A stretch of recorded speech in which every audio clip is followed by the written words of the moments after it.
सपा सांसद डिंपल यादव ने बयान दिया है। एमएलसी पद से आलोक शाक्य की टिकट कटने पर शाक मतदाता को नाराजगी पर बोली डिंपल यादव, कोई शाक मतदाता नाराज नहीं है।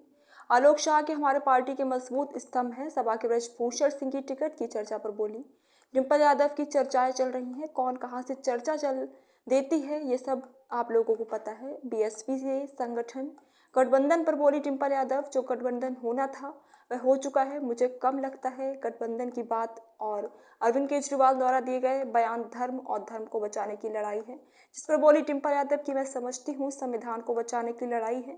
जो सभी पार्टियां संविधान बचाने के पक्ष में हैं, स्वतंत्रता को बचाने के पक्ष में, वह सब पार्टियां एक साथ आ चुकी हैं और मजबूती के साथ चुनाव लड़ेंगी।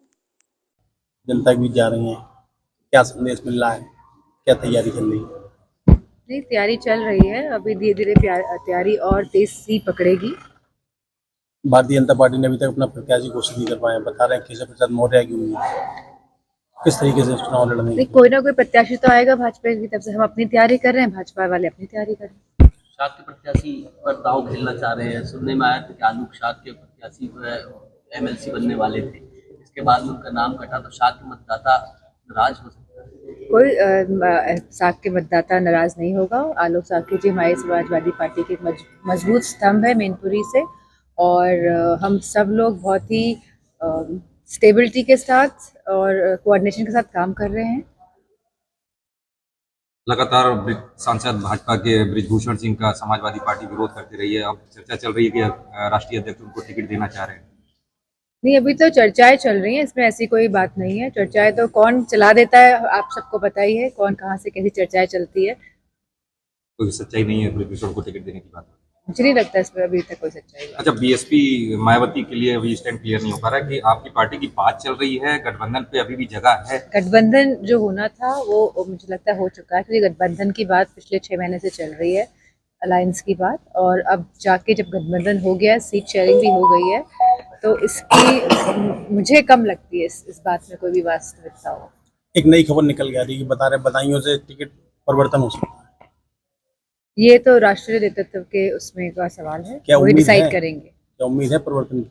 नहीं, मुझे इस बारे में कुछ नहीं पता। मुझे मैनपुरी के बारे में पता है, मैनपुरी की दिल्ली के जानकारी है। मुख्यमंत्री अरविंद केजरीवाल के इस बार लोकसभा चुनाव में उनका कहना है कि इस बार धर्म और अधर्म का युद्ध। मैं समझती हूँ इस बार संविधान को बचाने का युद्ध है, और सभी पार्टियां जो संविधान के पक्ष में हैं, जो स्वतंत्रता के पक्ष में हैं, जो राजनीतिक, सामाजिक और आर्थिक न्याय जो जनता को मिले उसके पक्ष में हैं, वो सब पार्टियां एक साथ आ चुकी है, मजबूती के साथ चुनाव लड़ रही है। बीजेपी कह रही है समाजवादी पार्टी घबराई हुई है। मैनपुरी जो सीट बीजेपी जीतने जा रही है, तो उसको लेकर समाजवादी पार्टी लगातार मीटिंगें कर रही है, घर घर जाके दौर लगा हुआ है लोगों से मुलाकात करने के लिए। अगर हम लोग घर घर जाके दौरे करते हैं तो भी दिक्कत है, अगर नहीं जाते हैं तो भी दिक्कत है। दिक्कत तो हर बात से है। तो मैं मैनपुरी की जनता से कहना चाहूँगी कि मैं पूरे समर्पित होकर उनकी सेवा करने के लिए समाजवादी पार्टी की प्रत्याशी हूँ, और आप पूरा योगदान दीजिए। अगर भाजपा केशव प्रसाद मौर्य पे दाव खेलती है मैनपुरी लोकसभा सीट के लिए, कितना बड़ा चुनौती मैं समझती हूँ कि चुनौती नहीं होगी, क्योंकि यहाँ की जनता बहुत ही जागरूक जनता है। वो जानती है कि मैनपुरी के लोग जानते हैं कि किसने मैनपुरी में सबसे ज़्यादा काम कराया है, और किसके शासन में लोग संपन्न थे और खुश थे। हम एजेंसियां सर्वे कर रही हैं। अभी हाल में सर्वे आया, तमाम चैनल चला रहे हैं कि एनडीए को 75%। जिन पार्टियों के पास बहुत सारे पैसे हैं, तो वो लोग इस तरह के सर्वे कराते रहते हैं, और आप जैसे जानते हैं मीडिया भी किसका है। तो मैं समझती हूँ इस तरह के सर्वे लगातार होते रहेंगे।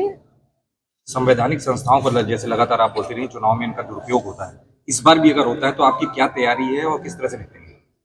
इस बार बहुत सारे लोग खुल के निकल के आएंगे। बहुत सारे लोग हैं जो सामने नहीं आ रहे हैं, लेकिन आप देखेंगे अब चुनाव में वोट डालने जाएंगे तो बहुत लोगों का साथ समाजवादी पार्टी को और इंडिया के अलायंस को मिलने जा रहा है। ईवीएम को लेकर आप क्या सोचते हैं?